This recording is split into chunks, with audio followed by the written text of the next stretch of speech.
je vais procéder à la présentation de M. François Guité, qui est notre conférencier invité ce soir. Bonsoir, M. Guité. Alors, M. Guité est un spécialiste reconnu en sciences d'éducation qui s'intéresse particulièrement à l'évolution des technologies. Évidemment, là, ces évolutions-là se répercutent sur nos étudiants, leurs habitudes et sur nos pratiques. Et c'est la spécialité de M. Guité dont il va nous entretenir ce soir. En clair, là, M. Guité est un spécialiste de technologie et aussi des médias sociaux. Donc, il peut nous en dire long là-dessus. Le parcours de M. Guité est impressionnant, parcours professionnel. D'abord, il a enseigné. Ça, je trouve que c'est toujours une bonne chose pour parler d'enseignement à des enseignants, d'avoir enseigné. Je pense que c'est une bonne pratique. Mais il a aussi travaillé au Centre du transfert pour la réussite éducative du Québec, où il a coordonné le réseau d'information pour la réussite éducative, donc le RIR. Alors, coordonnateur du RIR au ministère. Il a été aussi consultant au ministère de l'Éducation et de l'Enseignement supérieur du Québec. Donc, s'intéresse aux médias sociaux, aux technologies, et la rumeur veut qu'il commence à s'intéresser à l'intelligence artificielle aussi. Alors, peut-être vous pourrez confirmer la rumeur, M. Guité, mais pour l'instant, ça reste à l'état de rumeur. En ce qui concerne l'activité à laquelle vous êtes conviés ce soir, ça va se dérouler en 2 temps. Donc, dans un premier temps, M. Guité va faire sa présentation. Ça va durer environ 30 minutes. Et cette présentation-là va être filmée et va être rendue disponible par la suite là, sur le site de la DAIP. On va s'en suivre une période de discussion d'environ 30 minutes aussi, durant laquelle vous serez conviés à échanger avec M. Guité, poser des questions sur ma foi, les caractéristiques de la nouvelle génération à laquelle on enseigne maintenant, à ses habitudes et comment ma foi, faire face à l'ensemble des défis que cela nous pose. Alors, M. Guité, sans plus tarder, je vous cède la parole. Et je vous souhaite à tous bonne soirée, bonne rentrée. Bon, alors, bonsoir. Se retrouver au HEC, ça a pour effet de hausser la barre. Mais c'est correct. On m'avait prévenu. Enfin, c'est pas la première fois que je m'adresse à des universitaires, mais c'est toujours un peu impressionnant. Commençons, si vous voulez, par prendre la mesure des révolutions technologiques. J'ai eu la chance de commencer l'université au moment où l'informatique connaissait un grand essor. C'était à l'époque des unités centrales auxquelles je n'avais pas accès, bien sûr. Et il a suffi de l'intervalle d'une profession, d'une carrière en enseignement, pour que mon époque passe donc des unités centrales au mobile intelligent. Et ça a complètement transformé à la fois ma pratique et la façon dont j'apprends moi-même. C'était, quand j'ai commencé à enseigner, je ne pouvais pas anticiper ce que serait la fin de ma carrière. En rétrospective, aujourd'hui, c'était impossible à prévoir. Il est impossible également de prévoir comment je travaillerais, comment j'apprendrais sur un plan personnel. Les téléphones intelligents que vous utilisez, dont tout le monde a accès aujourd'hui, sont d'une puissance phénoménale.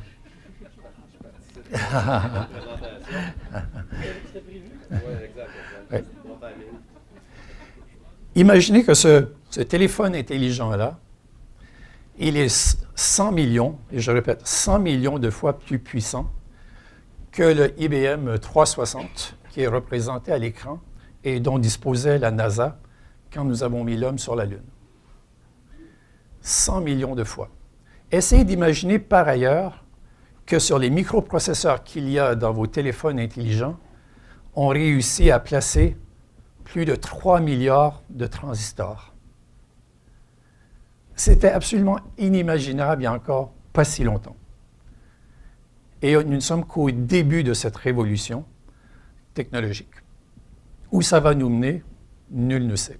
Mais ce que j'essaie d'illustrer, c'est que quoique votre souci est probablement très présent par rapport à vos cours, vous avez quand même la responsabilité envers vos étudiants de les préparer à un avenir qu'on ne peut quasiment pas deviner.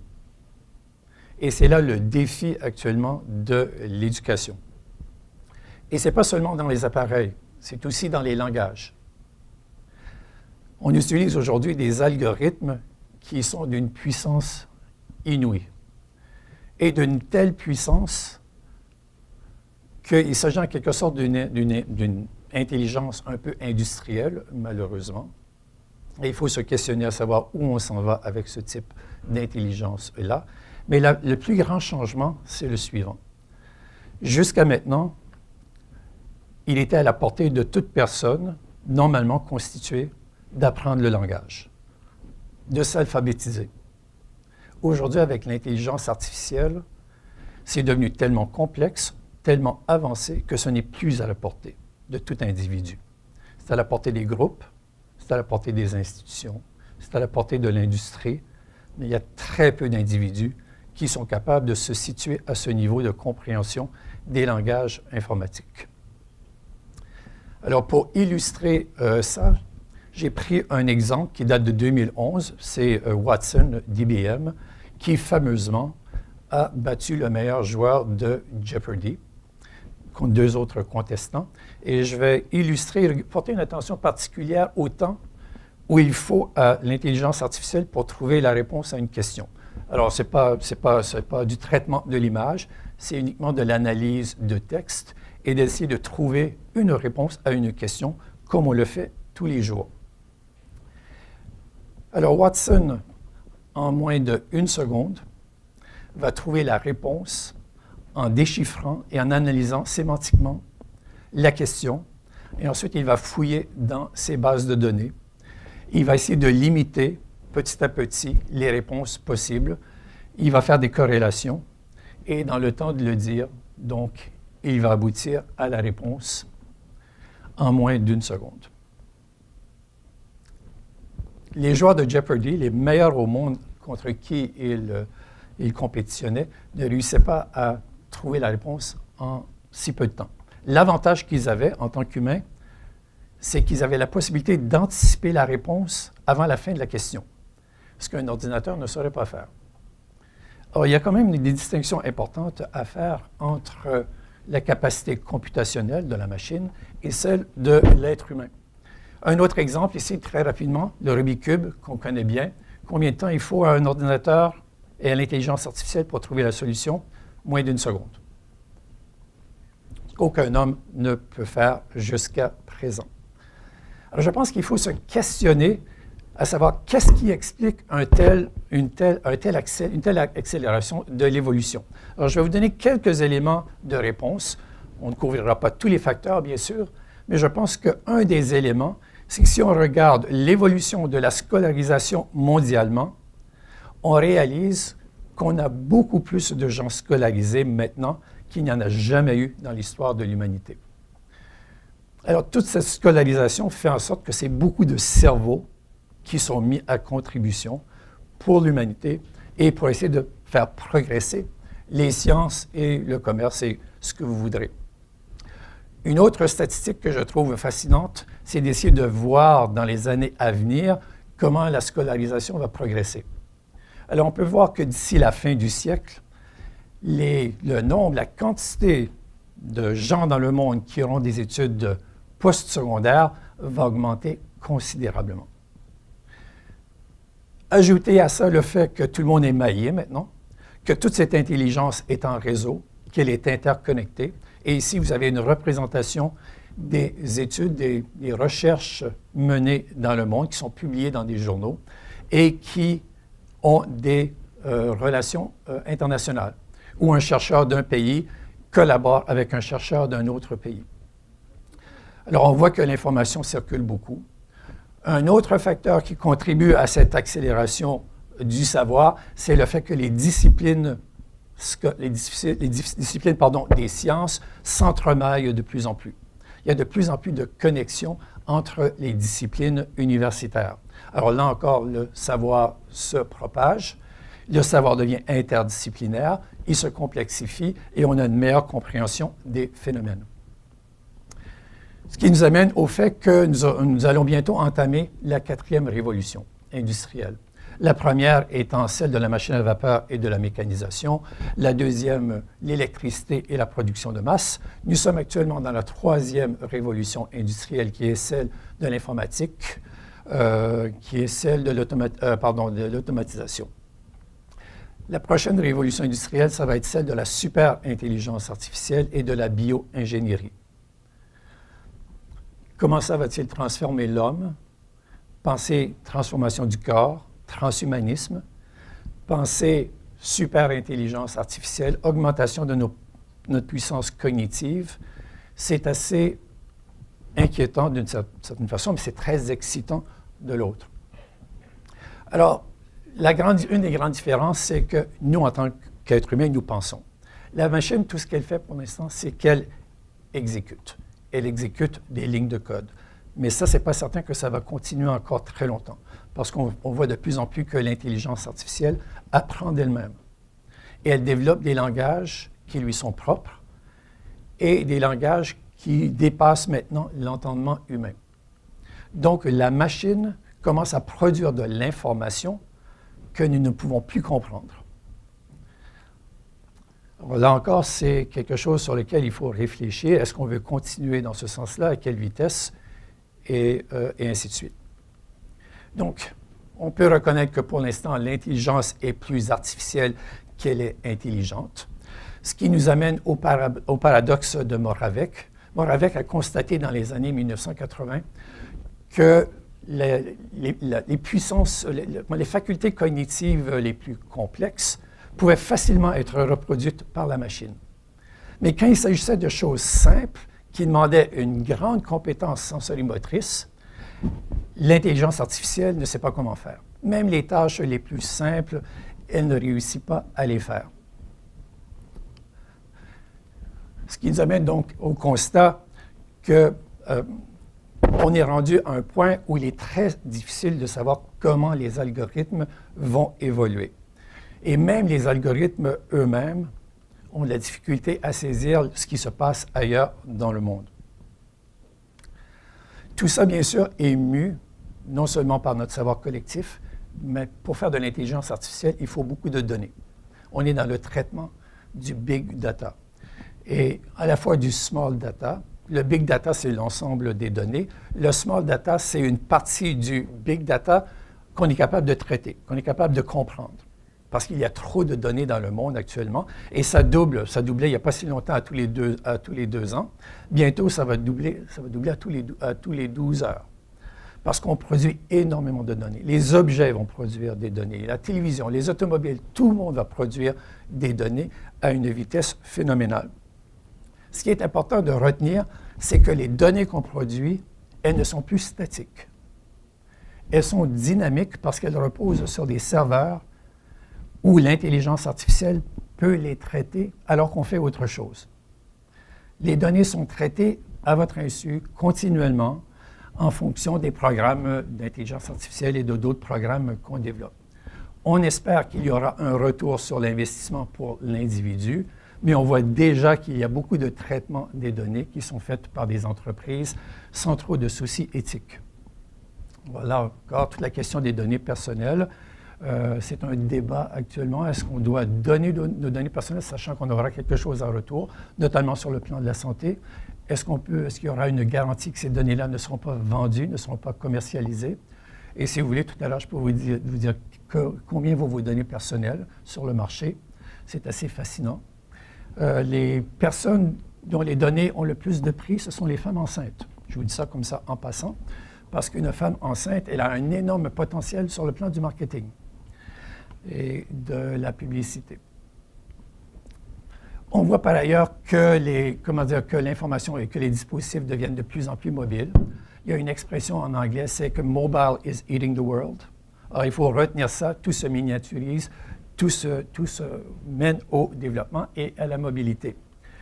Et ce qui fait qu'on intègre de plus en plus dans nos téléphones intelligents un tas d'applications qu'avant on trouvait à l'extérieur, accrochées au mur, dans nos poches, etc.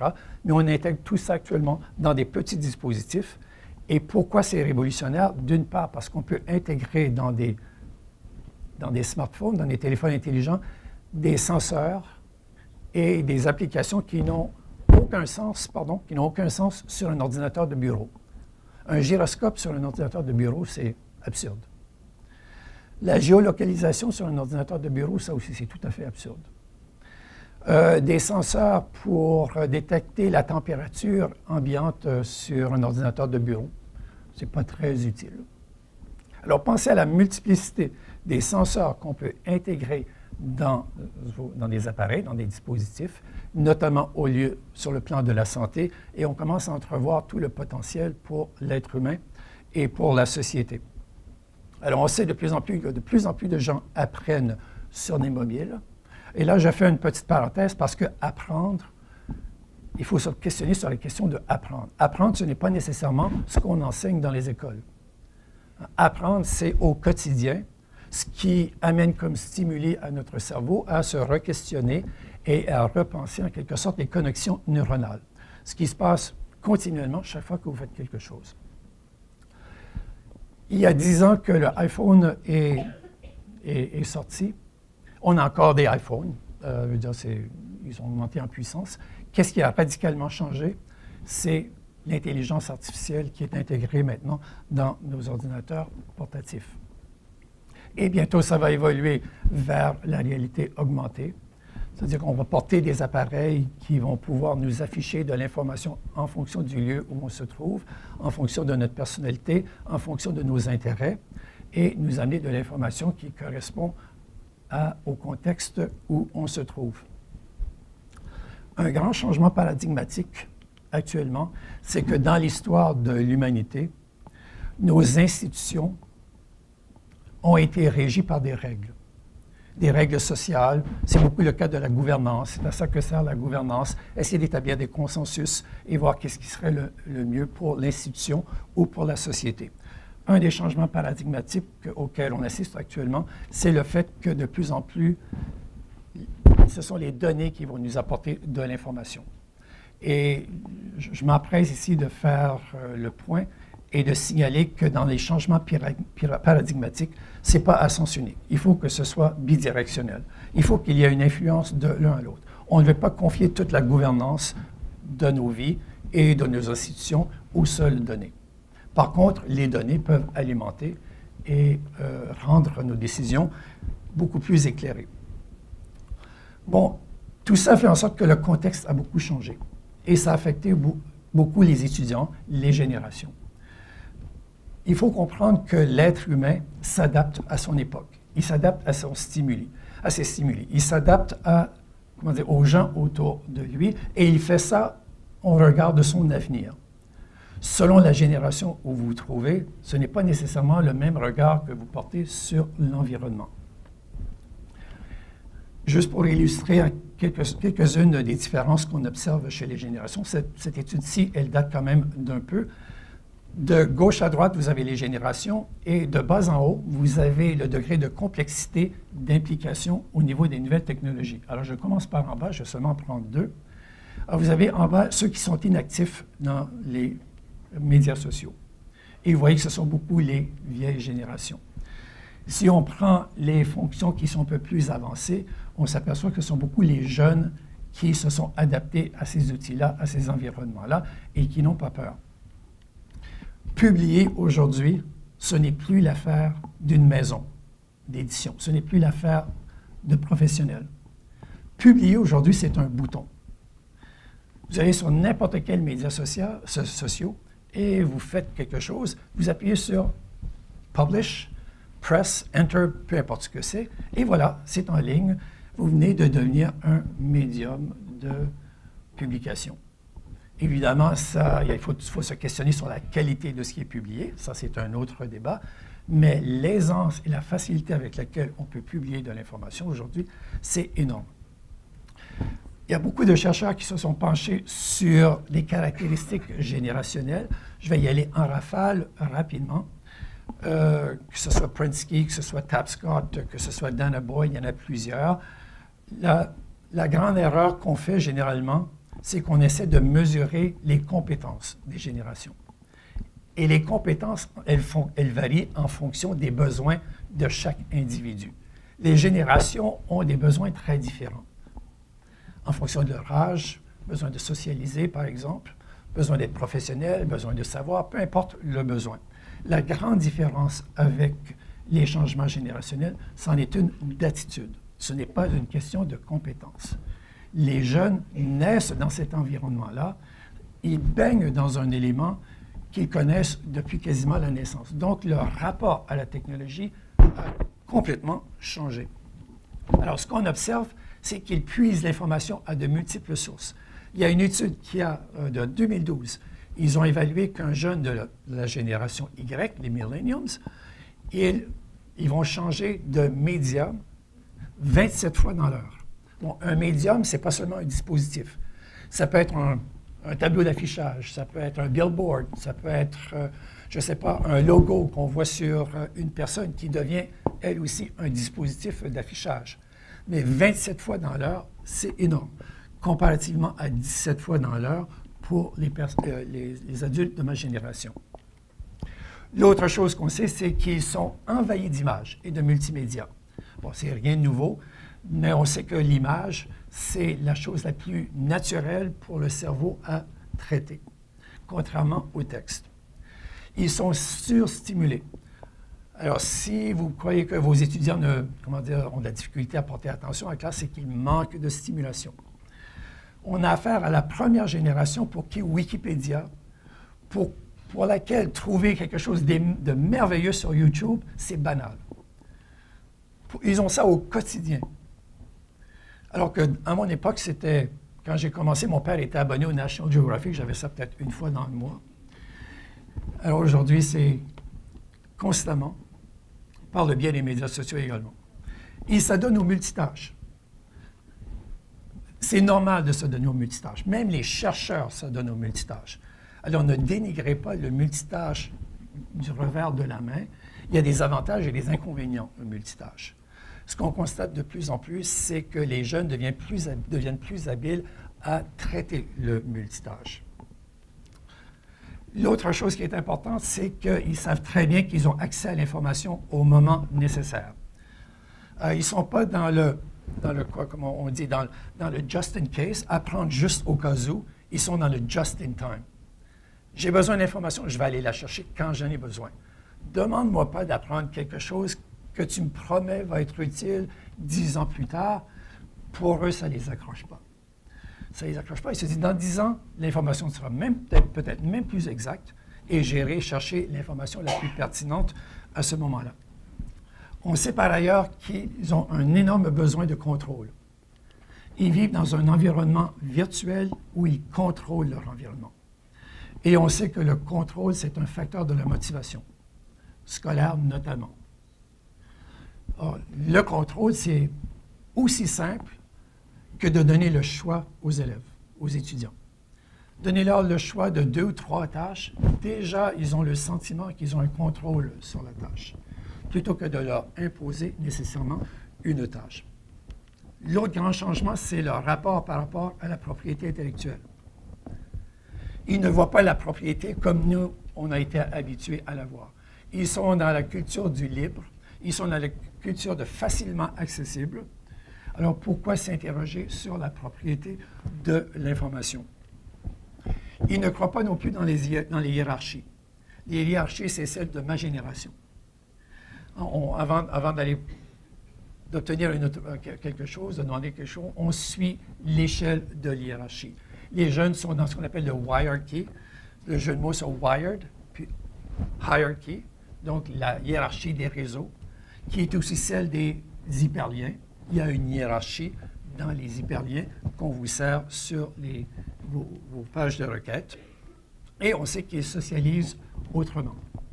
On a constaté que les jeunes qui sont le plus dans les médias sociaux sont ceux qui travaillent le plus en projet. Ils sont le plus aptes à collaborer et à travailler en projet. Parce qu'ils sont toujours en interaction avec autrui. Donc, c'est une génération qui crée, mais non seulement elle crée, mais elle partage énormément. Bon, ce qui fait en sorte qu'aujourd'hui, les besoins en intelligence ont aussi évolué. Quand on parle de littératie, la littératie a pris de nombreuses formes, notamment toutes les formes de littératie numérique. Et c'est beaucoup ce qui accapare également les étudiants. Une autre chose qui a évolué, c'est le sentiment de devoir maîtriser l'information. Un sondage a révélé que si en 1986, 75% des professionnels sentaient que leur travail reposait sur de l'information mémorisée, ce n'est plus le cas aujourd'hui. C'est tombé à 9% en 2006. Les gens savent qu'ils ont accès à l'information. Inutile de la mémoriser. Alors, je commence une dernière partie qui est celle de la pédagogie. Et vous savez comme moi que la pédagogie, en fait, si vous ne le saviez pas, la pédagogie, c'est très complexe. Il y a eu des guerres épiques sur le plan des théories de l'apprentissage. Alors, je ne veux pas m'avancer sur ce champ-là qui est miné d'avance, mais je vais vous présenter 2 ou 3 modèles qui, je trouve, sont intéressants. Le premier, c'est le modèle DIKW de Ackoff. Alors, pourquoi il est utile? Parce qu'il est très simple à comprendre sur le plan de la transmission du savoir. Le modèle de Ackoff parle des données. Et les données, faisons le lien avec les concepts et la langue. Alors, des données, ce sont des éléments épars, bruts, comme des concepts, comme des mots, et dont il y a une profusion. Dès lors qu'on est capable de mettre des concepts ensemble et de réunir des données, on arrive à de l'information, dès lors qu'elles ont un sens. Et c'est généralement ce qu'on fait. Dans la classe, vous diffusez de l'information souvent. Tout ce que je suis en train de débagouler aujourd'hui, pour plusieurs d'entre vous, c'est de l'information. Mais regardez la beauté de la chose. L'information que je transmets, c'est la même pour tout le monde. Tout le monde reçoit les mêmes stimuli. Au départ, l'émetteur est unique et tout le monde qui la reçoit le même message. C'est très différent sur le plan de la connaissance. Les connaissances, ce n'est pas de l'information. Une connaissance, c'est de l'information qu'on a intériorisée. C'est de l'information avec lesquelles on a fait des liens avec nos connaissances antérieures. Elles prennent un sens. Elles prennent un sens en contexte. Elles prennent un sens en fonction de notre réseau social. Ce qui veut dire qu'il faut du temps pour développer ces connaissances-là. Il ne s'agit pas de recevoir l'information une fois pour qu'elle, automatiquement, elle se transforme en connaissance. Et l'autre chose qu'il faut retenir, c'est que la personne qui traite l'information et qui développe une connaissance, elle n'est plus unique. Tout le monde traite l'information de manière différente, parce qu'on a tous des vécus différents. Et donc, la connaissance est beaucoup plus individuelle que ne l'est l'information. Et pour terminer sur cette lancée-là, le plus important, bien sûr, c'est de savoir comment on utilise nos connaissances. Et c'est toute la partie éthique, c'est toute la partie de la sagesse, bien sûr. Et je rassure toujours les enseignants en leur disant, c'est pas grave si vous n'êtes pas des cracks de l'informatique, vous êtes des adultes, vous avez un niveau de sagesse et de capacité de traiter l'information que les jeunes n'ont pas, même au niveau universitaire. Le cerveau humain n'atteint sa pleine capacité que vers 26 ans environ. C'est avant la plupart de vos étudiants. Un autre modèle que j'aime bien, et je passe à un autre niveau, on sait que l'apprentissage, c'est foncièrement cognitif. Ça se passe dans la tête. On sait par ailleurs qu'il y a toute une dimension sociale pour donner un sens à l'information. C'était toute la thèse et la théorie de l'apprentissage social. Maintenant, avec les nouvelles technologies, il y a 2 autres sphères qui viennent s'ajouter. La troisième, c'est celle de l'apprentissage connectiviste. La théorie de Siemens, George Siemens et Stephen Downes, a l'effet que le savoir est distribué et que la connaissance est beaucoup dans notre habileté à pouvoir naviguer dans les réseaux pour aller chercher l'information et lui donner un sens. Alors, Siemens, j'attire votre attention particulièrement sur le 1 et le 3. Aujourd'hui, le savoir, il est distribué. Et deuxièmement, il est très mouvant. D'où l'importance de savoir se déplacer dans ces réseaux-là pour avoir de la connaissance qui fait sens et qui est actuelle. La quatrième grande dimension, c'est celle de l'apprentissage automatique, le machine learning. Autrement dit, il y a beaucoup de notre information personnelle qui est traitée par des serveurs ailleurs et pour laquelle on a un retour d'informations. Ce qui nous amène à la théorie des affordances, donc des possibilités que permettent des objets. Et on peut tirer 3 grands constats du numérique. La première, c'est que nos outils numériques, ils détiennent une possibilité de création absolument énorme. Ce sont des affordances créatrices. Les médias sociaux, à côté, ont d'énormes affordances sur le plan collectif et de l'intelligence collective. Et on en a une illustration avec cette dernière représentation du travail de Brian Solis. C'est sorti très récemment, où il fait valoir l'ensemble des médias sociaux pour servir nos besoins humains. La troisième grande affordance sur laquelle je vais attirer votre attention, c'est tout le domaine du numérique, qui sont bien sûr des affordances pédagogiques. On peut faire des choses inouïes dès lors qu'on apprend petit à petit à apprivoiser et utiliser le numérique. Ce qui m'amène au problème de Bloom, le problème sigma 2. Il y a très peu de gens qui connaissent le problème sigma 2 de Bloom. Bloom, à la force de traiter des données, d'analyser des données, il a constaté que par rapport à une classe conventionnelle, où on a une courbe, celle de la cloche, il s'est aperçu que si on fait de l'apprentissage par maîtrise, où on laisse aux étudiants plus de temps et de manœuvre pour apprendre, donc il y a une certaine gestion de l'apprentissage qui est faite par l'enseignant, l'apprentissage est plus grand.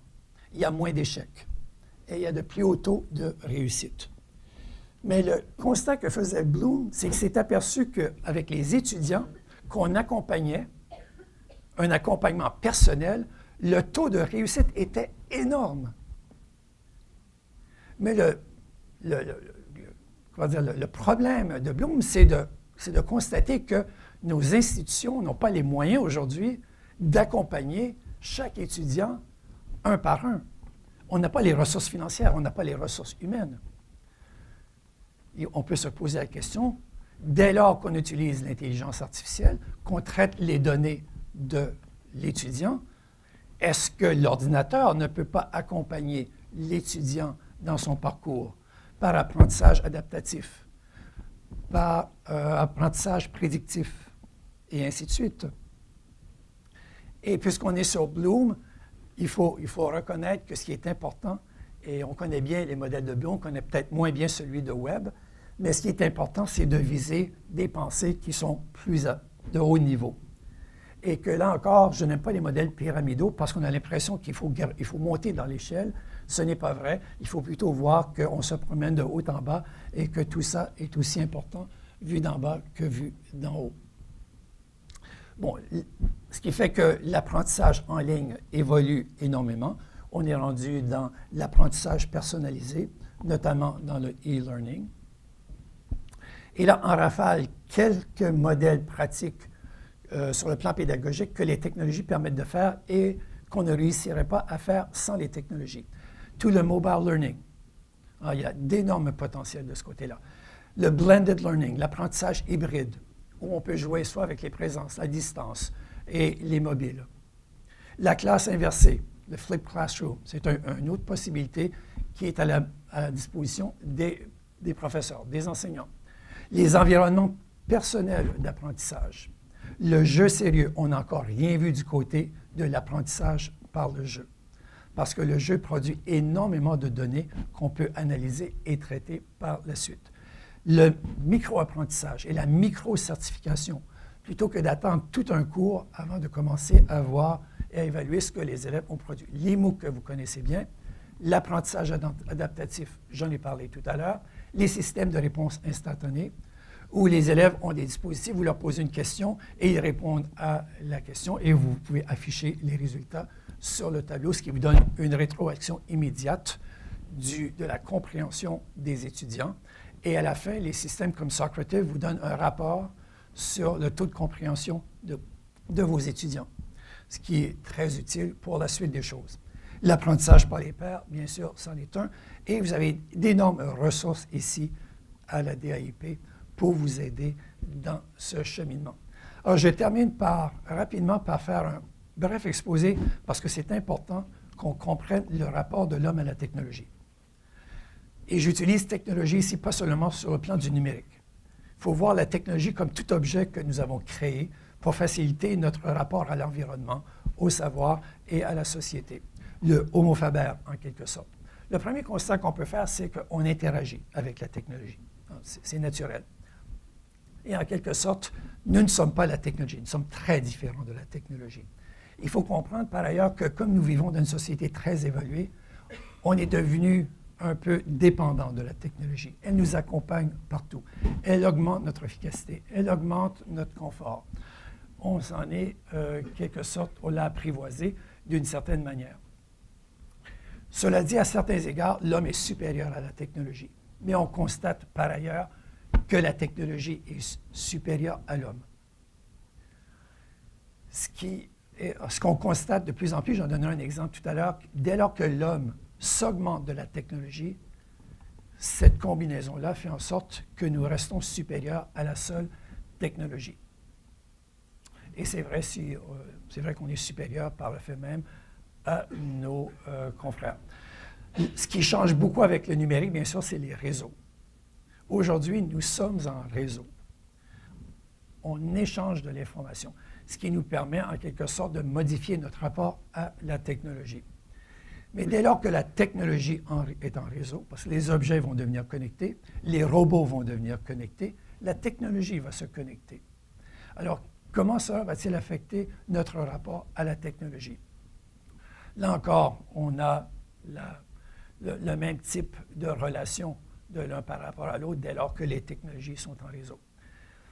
Mais ce qui est intéressant, c'est que je crois qu'on n'a pas d'autre choix aujourd'hui que de profiter de ces technologies-là pour se mettre nous-mêmes et augmenter notre capacité cognitive, notre capacité corporelle en se mettant en réseau. Et personnellement, je crois que c'est là où devrait se situer l'éducation aujourd'hui. C'est d'être capable soi-même de se mettre en réseau et d'augmenter notre potentialité à l'aide des réseaux. Parce que c'est vers là que la science va et que l'évolution progresse. Ce qui va changer notre rapport au monde et peut-être toutes les difficultés qu'on a eues aujourd'hui avec le rapport avec la technologie, avec l'environnement, peut-être qu'avec l'apport de l'intelligence artificielle, réussirons-nous à trouver nos problèmes. Je donne un exemple ici de la différence entre l'homme seul et l'homme augmenté par la technologie. Des chercheurs, Wang, entre autres, ont mesuré la capacité des médecins et des scientifiques, des oncologues, à déceler un cancer dans une cellule. Ils ont produit une intelligence artificielle pour détecter un cancer sur le plan cellulaire. Jusqu'à maintenant, l'intelligence artificielle a un taux de réussite de 92 %, ce qui est inférieur à l'être humain. L'être humain est encore supérieur à l'intelligence artificielle sur ce plan-là. Qu'est-ce qui arrive quand on jumelle les deux? On a un diagnostic presque parfait, à coup sûr. Donc, s'augmenter de la technologie, ça peut être très salutaire. Et on sait que la robotisation s'en vient. On fait des choses inouïes sur le plan de la robotisation, et ce n'est que le début. C'est le cas évidemment de tout le monde. Et il y a une étude qui a beaucoup fait parler, qui compare, quel est le risque d'automatisation dans l'avenir pour la plupart des professions. Alors, pour les enseignants et les professeurs qui sont dans la salle, quel est votre risque que votre emploi soit remplacé par un robot un jour? Eh bien, vous êtes très chanceux, il est très faible. Okay.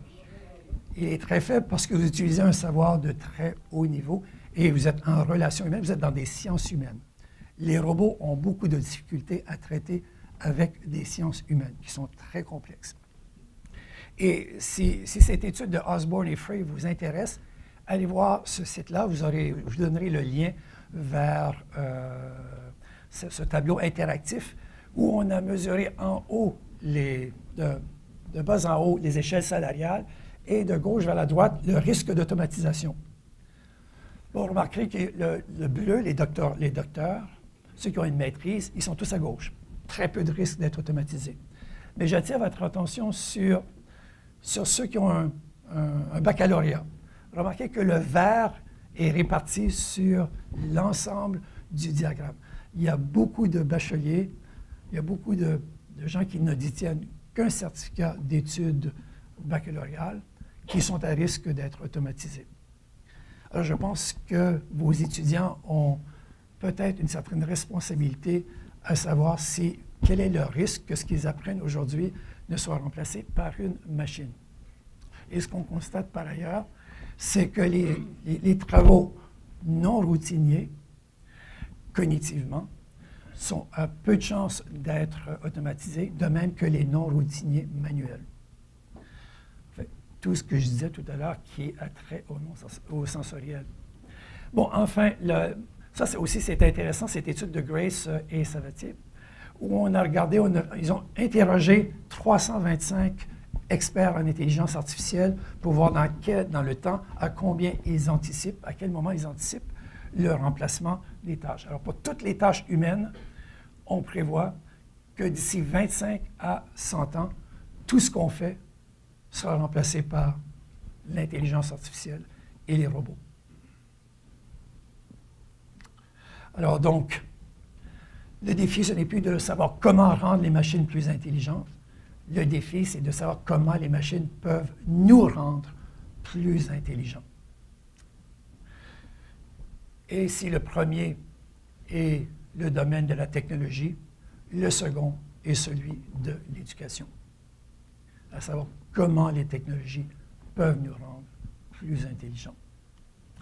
Et donc, la conclusion, on n'a plus le choix aujourd'hui que d'apprendre continuellement. Ça va être la prochaine nature de notre travail, ça va être d'apprendre.